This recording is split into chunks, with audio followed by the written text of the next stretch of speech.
자, 여러분들 9월 모의고사 보느라 정말 고생했습니다. 이 난이도는 평이했다라고 보여줄 수 있을 것 같고요.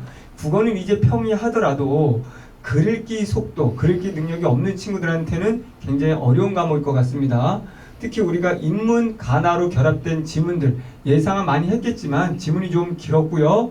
나머지 우리가 과학지문하고 우리가 법지문 정도도 6월보다는 조금 길어진 모양새입니다. 그에 반해서 문학은 결합형이 거의 없어서 쉽게 풀 수 있었고, 그런 다음에 문법에서 조금 암기를 요하는 것들이 있어서 그게 조금 아쉽다라는 걸 빼고는 전체적으로 기존과 다른 패턴은 없었다라고 보시면 될 것 같고요. 제가 일단은 빠른 속도로 일단은 문학은 끝내볼게요. 문학은 굉장히 쉬웠기 때문에 제가 거의 지문 10% 20%도 안 가고도 답을 다 끝내는 걸 보여드릴 거고요. 그동안 제 수업을 들었던 친구들은 이번에 문학은 한 10분 다해서 10분이나 15분 늦어도 이 안에는 풀어냈어야 될 거라고 보고요. 그런 다음에 그것 하고 나서 비문학 하나 내지 어려운 거 2개 정도 보고 나서 그리고 문법 이런 순서로 우리가 끊어서 가도록 하겠습니다.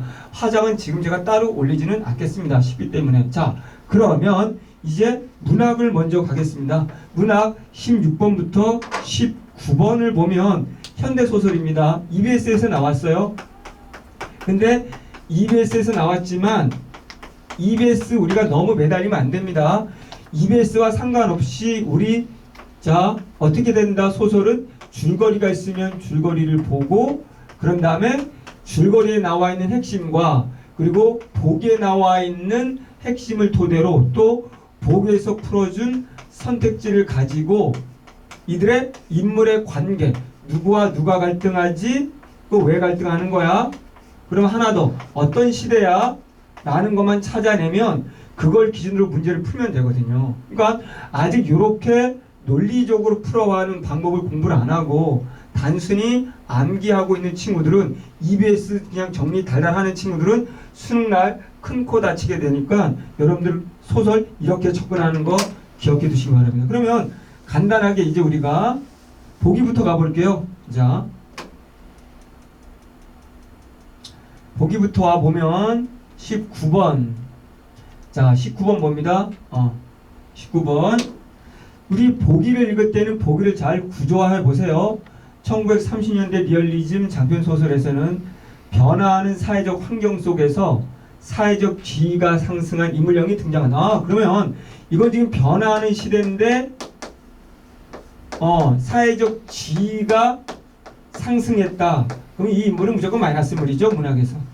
이 변화의 기회를 이용해서 뭔가 기회를 사회적 지위를 높인 사람이기 때문에 이 인물의 유형의 인물들은 근대 문물을 빠르게 적응하면서도 소작제와 같은 전근대적 토지제도에 편승하는 인물이다. 그러면 두 가지 성향을 갖고 있다는 거예요. 독해라세요. 독해. 두 가지 성향의 벌은 뭐냐면 하나는 뭐다? 이제 근대 문물을 빠르게 이용하면서 적응하면서 하나는 동시에 논리상 근대가 아닌 전근대 토지, 소작제 요 토지제도를 이용하는 또 인물이죠. 편승하는 인물이죠. 근대적이기도 하면서 전 근대에 봤더니 소작제라는 걸 이용하는 거, 편승하는 거니까 나쁜 놈이죠. 그러니까 여기에 나와 있는 인물은 논리상으로 찾아보세요. 이 소작제에서 뭔가 지주이거나 마름이다. 근대적인 변화를 잘 이용하면서 그러면 이거는 일제라는 배경 속에 있네. 일제에서 근대화로 가고 있는데 또 동시에 전근대적인 소작제도 이용하는 인물이구나 정도 찾아내야 되거든요. 이들은 근대 문물을 체험하지 못한 사람들에게 자신을 과시하지만 계속 마이너스죠. 그럼 됐죠. 근대 문물을 이용하지 못한 사람들은 우리 소작농들 되겠죠. 우리 농민들 되겠죠. 다 나오죠. 벌써 답이. 자신만의 이익을 추구하기 때문에 그 지위를 인정받지는 못한다. 어쨌든 이걸 통해서 과시는 하고 있는데 이들로부터 인정을 받지는 못한다. 왜?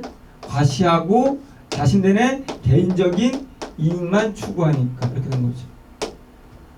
자, 이러한 인물들을 통해 30년대 그러니까 딱 보자마자 이거 일제네라고 알겠죠. 농촌사에 등장한 속물적 인물. 우리가 그대로 얘기했던 것처럼 아주 속물적 인물이라는 걸 알 수 있겠네요. 마이너스 인물임을 알 수 있겠네요.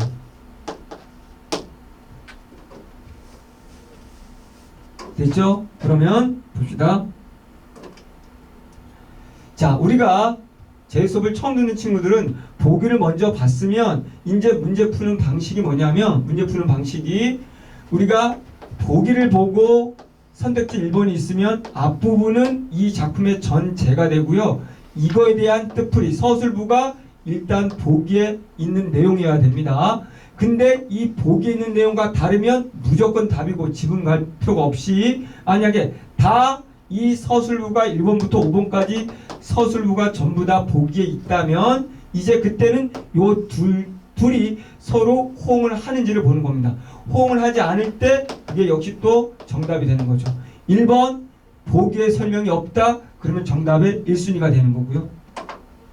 여기 없다 정답의 1순위, 지문 안 가도 된다, 일치하지 않으면 보기랑 2순위 조건부랑 서술부가 일치하지 않는다 그럼 답이 되는 거예요. 그래도 답이 없다 조건부가 틀린 거예요. 자, 지체도 없이 콩나물 죽으로 연명하다가 사음까지 된 인물의 모습은 소작절 이용하여 지가 변한 인물형. 지가 변했네. 지가 변한 인물이네요. 어디 콩나물 죽으로 연명하다가 가난한 상태에다가 사음까지, 그럼 뭔지 몰라도 3이 뭔지 몰라도 플러스까지 높은 데까지 갔다는 얘기네요. 그러면 사음은 실제 가서 확인해 보면 마름이라고 나와 있죠. 소작과 지주를 연결하는 중간 단계 나쁜 놈 마름. 그럼 승진한 거네요. 경부선이 개통할 무렵의 시대 변화에 적응하여 근본에서 벗어날 기회를 얻었던 인물의 모습은, 자기 근본은 여기서 뭐야? 요 콩나물 주기였겠죠. 가난한.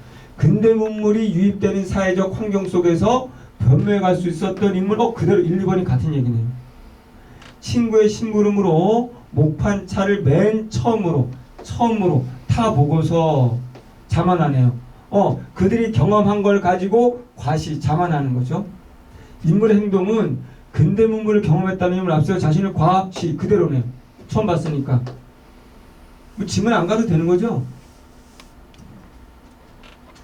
자, 4번 볼게요. 일단 4번 넘어갈게요. 4번으로. 자, 4번 보면 피차의 물질상 손해를 강조하면서도, 이 물질상 손해를 강조하면서도 일방적으로 사람들에게 나락을 베는 것을 종용. 나락을 베는 걸 종용이라는 말은 배다. 그럼 이건 농민들, 소작농이겠네요. 소작농한테 무조건 야 나락이라도 배라고 종용, 강요하는 인물의 모습은 얘기했죠. 다른 사람의 이익보다 당연히 사적인 이익을 우선시하는 인물형이죠. 그렇죠. 일방적으로 사람들한테 이거를 배라고 하는 이유, 나락을. 그럼 뭐야? 소작절 이용하는 거니까 배야 될 사람은 소작농이고, 그럼 이거를 착취하는 인물이니까 많은 내용이네요. 그럼 답은 4번이네요. 자, 위험스럽게 하대하면서도 아랫사람들 하대한다는 거죠. 호령할 용기를 내지 못하는 인물의 심리는, 자, 위험스럽게 하대하면서 누구한테? 이 사람들한테 얘가 하대를 하면서, 하대는 하고 있는데 용기는 내지 못한다. 호령할. 인물의 심리는 자신의 사회적 지위를 인정하지 않는 이들에게 반감을 드러내는 인물의 모습. 무조건 틀렸네요. 호령할 용기를 못 낸다는 건 반감이라는 말의 뜻은 뭡니까?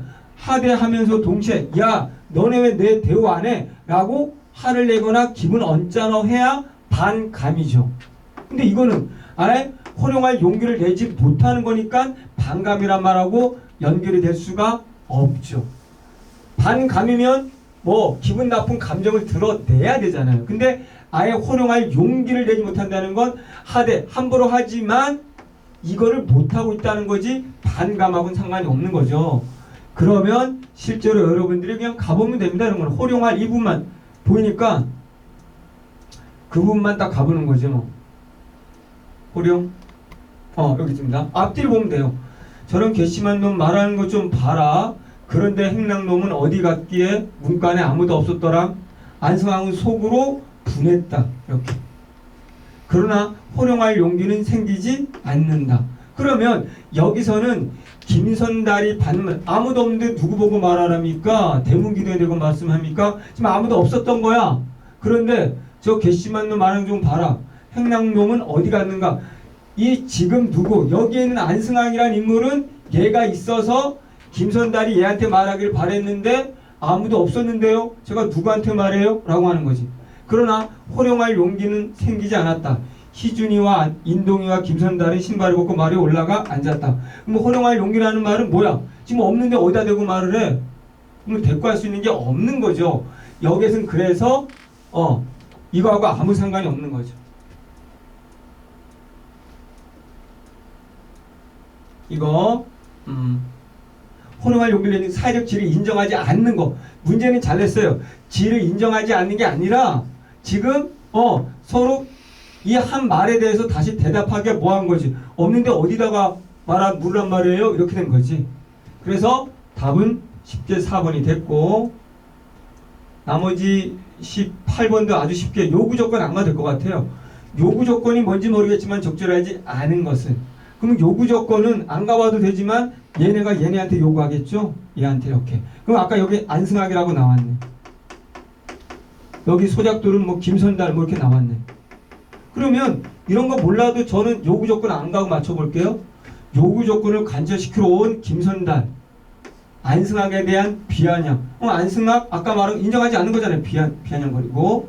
요구 조건의 이행을 요청하는 희준에 대해서 안승학의 거부 의사가 직접적으로 뭔지 모르겠지만 희준에 대해서 안승학이 거부하고 있어요. 지금 서로 김선달도 안승학 김선달, 희준 얘네들한테 요구 조건 하러 온 거죠. 마름한테. 근데 거부했다고 돼 있죠. 서로 대립이죠. 요구 조건의 불이행 때문에 벌어질 일을 경고하는 희준에 대해서 안승학이 염려하고 있습니다.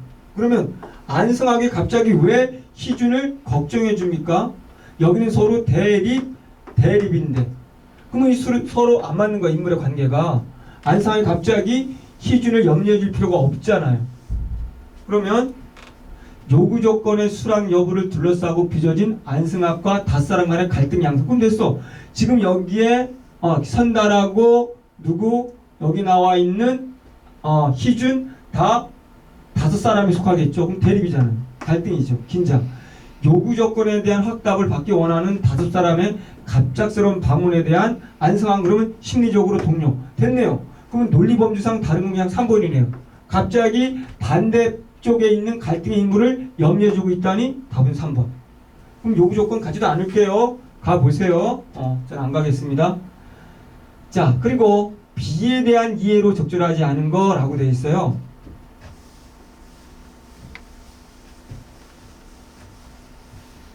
자, 요거는 그러면 B 부분만 가면 되고요. A, 서유상의 특징입니다. 그러면 우리가 연습했을 때 우리 제 수업을 들었던 친구들은 이거 한 2, 3분 안에 끝났어야 됩니다. 왜냐하면 우리가 소설을 볼 때 문제를 먼저 보면 문제를 봤을 때 만약에 감상으로 적절하지 않은 것이라는 게 없으면 이거는 보기 보고 바로 풀고 지금처럼 요구 조건 특정한 부분 요 특정한 단락 특정한 문장 그 부분만 가서 부분으로 풀라고 했어요. 요 기준을 복이라는 기준을 가지고 인물의 관계를 가지고 이렇게 풀어라. 굉장히 빨리 풀 수 있다라는 거죠. 그럼 뭐 17번도 다 읽지 말고 B에 해당하는 부분만 가면 되거든요. 그럼 B는 새로운 문물이 실생활에 쓰이는 현장을 소개함으로써 사람들의 생활이 변해야함을 알려주고 이 변해야함은 없어요. 나머지는 잘 보세요. 새로운 문물의 도입이 사람들의 의식을 혼란스럽게 한다. 이용 방법을 알고 있는 인물과 아까 복이 있었죠. 안승학이겠죠. 그렇지 못한 소작들이겠죠. 차이 당연히 나겠죠. 당연한 거지 안 가면. 새로운 문물을 접한 사람들의 반응이 지속적으로 드러남으로써 새로운 세상에 도래한 충격, 됐죠. 혼란 같은 말이죠. 그럼 이것도 지워도 되죠.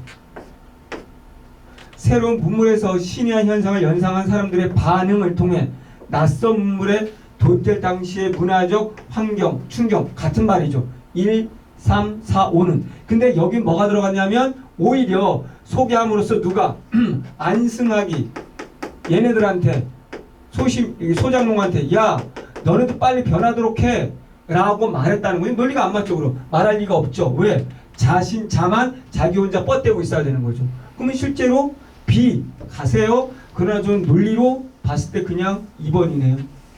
그래서 여러분 B로 가면 변해야 한다라고 안승학이 말하는 강조하는 부분은 없습니다. 그럼 바로 16번 A 부분만 가볼게요.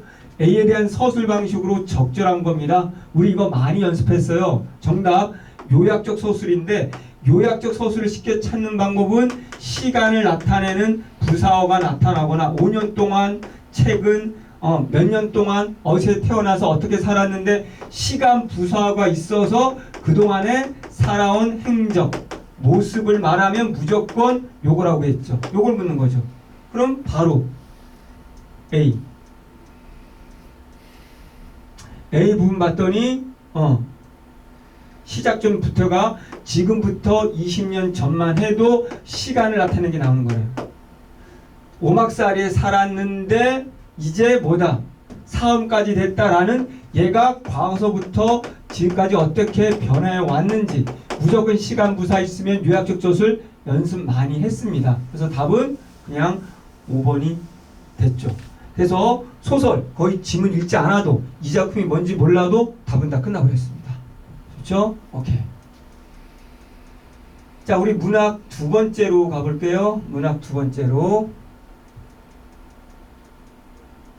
문학 먼저 끝내도록 하겠습니다.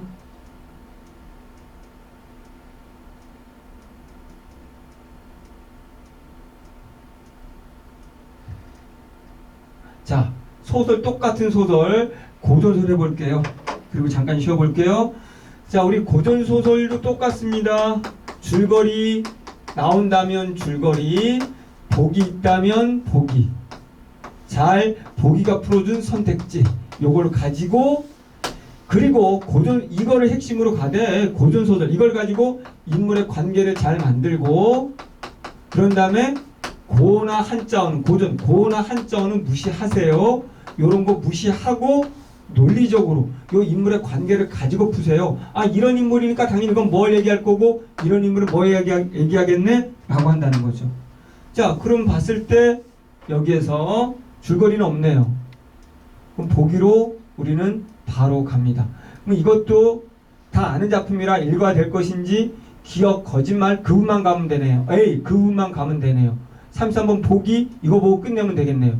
그럼 이것도 지문 안 가고 다 끝낼 수 있겠네요. 그러면 제가 말했듯이 문학 요번에 제 수업 들은 친구들은 10분 정도 안에는 다 끝날 것 같습니다. 저 요거 뭐 푼데 얼마 안 걸렸기 때문에 33번 볼게요. 심청전은 효의 실천 과정에서 역시 비문학 논리예요. 제가 눈이 강조하는 거 문학은 비문학이다 이렇게 말하는 거거든요. 주어진 이퀄 논리다. 논리라는 건 여러분들이 암기가 아니라 주어진 조건만 가지고 있으면 조건의 범위 안에서 여러분들이 사고하는 거. 여러분의 지식이 아니라 배경 지식을 가지고 접근하는 순간은 못 풀게 만드는 게 요즘 논리고 그게 수능 국어예요. 그럼 이것도 심청전 전혀 몰라도 상관없다는 거죠. 저는 심청전을 안다는 전제에 푸는 게 아니거든요. 저는 가르칠 때 학생들한테 전혀 저도 모른다는 전제 하에 풀어갑니다. 뭐가 나올지 모르기 때문에. 그럼 심청전은 효의 실천 과정에서 다양한 양상의 모순적 상황에 발생한다. 그럼 모순 나오겠네. 뭐가 모순인데? 심청이 효를 실천하기 위해 자기 희생을 선택함으로써 정작 부친 곁에 남아있지 못하게 되는 것은 심청의 효행으로 인한 모순적 상황이다. 그럼 모순 설명하는데 그 모순의 첫 번째가 바로 뭐냐면 효를 실천하기 위해서 근데 자기 희생을 하면 효를 실천을 못해. 부 곁에 있을 수가 없어. 부친 곁에. 심청의 효행으로 인한 모순적인 상황이다. 그리고 심청의 자기 희생이 목적이었던 부친의 계안이 뒤늦게 실현되는 것은 결말에 바로 실행돼야 되는데 결말에 지연을 위해 설정된 모순적인 상황이다. 자기 희생을 했으면 계안이 바로 이루어져야 되는데 계안이 뒤늦게 이루어지는 거, 이것도 뭐다? 결말을 지연시키려고 하는, 끝나면 되는데 뒤늦게야 눈을 뜨게 되는 것은 이것도 모순이다. 모순 1, 모순 2 이렇게 되는 거죠. 그러면 심청전하고 상관없어. 모순에 관한 얘기란 말이죠. 이러한 모순적인 사항들로 인해 결말은 보다 극적인 심청의 효녀가 더욱 강조. 이런 모순을 쓰는 이유는 극적인 상황을 만들고 그 다음에 효를 강조하기 위한 거라는 거죠. 이렇게. 그러면 자, 심청이 눈 어두운 백발 부친과의 영영 이별을 근심하면서도 이를 다시금 생각하는 것으로 보아 심청은 자신의 효용으로 인한 모순적인 사항을 염려하면서도 야, 내가 백발 부친과 영영 이별을 근심해.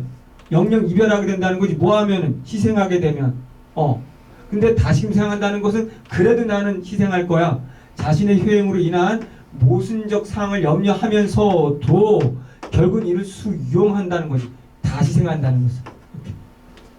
심청이 이러다가는 안 되겠다며 내가 살았을 때 할 일을 생각하는 것으로 보아 이러다가는 안 되겠다. 근데 내가 살아있을 때 할 일은 뭐냐? 이거지. 자신의 효용으로 인한 모순적인 사항을 걱정하며 이를 대비하고 있다. 그러면 이러다가는 안 되겠다며 라고 하면서 내가 살아있을 때란 말은 내가 이제 죽게 되면 더 이상 효를 할 수 없으니 내가 살아있을 때 하자라는 거지. 그러면 이게 모순적인 사항이라는 것은 내가 효를 위해서 죽는 사항이지. 걱정하며 이를 대비하고 있다. 그렇지. 상황을 걱정하며 이를. 그러니까 내가 이후에 살아있을 때 하자. 심청이 어찌 아비 눈 뜨리란 말을 듣고 그저 있으리요. 그러면 아비가 눈을 뜰 수 있다라는 말을 듣고 심청이가 가만히 있을 리가 없다. 서리법이잖아. 그러면 눈을 뜰 수 있는 방법으로 자기 희생을 하겠다는 거지. 모순적인 사항을 수용하겠다는 거지. 그것으로 보아 심청은 효행 그 자체보다는 효행으로 인한 모순적인 상황을 걱정하고 있는 게 아닌 거지. 이걸 자기 희생을 모순적인 상황을 수용하는 거지. 내가 아버지가 눈 뜬다는데 내가 가만히 있을 수 있겠어? 내가 뭐 희생을 해야지 라고 하면서 그게 모순이지만 받아들이는 거죠. 그러니까 답은 3번이죠. 뭐 질문 안 가도 되는 거죠. 신봉사가 자식만 잃었사오니 라고 말하는 것으로 보아 신봉사는 결말의 지연을 위해 설정된 모순적 상황에 직면하여 자책하고 있다. 그러면 자식만 잃었사온, 자식만 잃었다는 게 이게 결말의 지연이라는 말은 자식만 잃었다. 그러면 심청이만 잃었고 이 말은 내 눈은 뜨지 않았다지. 그럼 눈이 뒤늦게 띄어지고 아직 눈을 못 뜨겠는 거야. 결말 지연 관련된 거지. 됐죠. 논리적이죠. 신봉사가 심청과의 상봉으로 인해 뜻밖의 두 눈을 이제 뜨게 되는 것으로 보아 모순적 사항으로 인한 결말의 지연이 극적. 이것이 극적 효과. 됐네요. 그럼 답은 3번. 됐죠? 질문 안 가겠습니다. A. 적절한 거. 그럼 A 부분에 가보면 됩니다. A 부분 가보면 신봉사에게 가족에 관한 질문을 함으로써 황후가 신봉사의 정체를 확인할 수 있는 계기가 마련되고 있다. 그럼 A 가보니까 실제로 묻고 있죠. 자, 뜨고 와서 맹인의 얼굴을 몰라보을 때 백발은 소수하고 이렇게 돼 있어. 근데 처자가 있으신가? 라고 묻고 있네. 처자를 물으니까 신봉사가 엎드려 이제 말을 하기를 딸을 잃었다. 딸이 있었는데 어미 잃은 딸 하나 있었다. 근데 그 어미 있는 딸이 지금 공양미 300석으로 시주하며 눈을 떤다. 라고 해서 아까 그대로네. 이 여식이 듣고 어찌 아비는 뜰이란 말을 듣고 그저 있으리요. 라고 300석으로 자기 몸을 팔았다. 된 거지. 그래서 이제 드디어 자기 자식인 걸 아는 거지. 그래서 그 말씀을 마치자 황후 버선발로 뛰어내려와 부친을 안고 아버지 제가 심청해요. 라고 됐네. 그러면 빠르게 역시 끝났지. 2번 답이 됐죠. 그러면 31번 거짓말에 대한 이해로 적절하지 않은 겁니다. 거짓말에 대한 이해로 적절하지 않은 거. 이건 그냥 답이 5번입니다. 왜? 자, 신봉사가 기억을 듣고 한 말에서 심청과 신봉사 사이의 갈등, 둘 사이에 갈등 없었죠. 지금 효녀입니다. 신봉사, 이 심청이가 공양미 상에서 판다는 거에 대해서 걱정을 하는 거지 둘 사이가 서로 싸우는 게 아니잖아요. 그럼 이건 갈등의 해소가 되려면 갈등이 있었어야 되는데 갈등조차 없었다라는 거죠. 그래서 따로 읽지도 않겠습니다. 그렇게 해서 우리가 두 개의 소설 작품을 모두 끝냈습니다. 잠시 쉬었다가 우리가 시가 문학도 두 개 한번 끝내보도록 하겠습니다.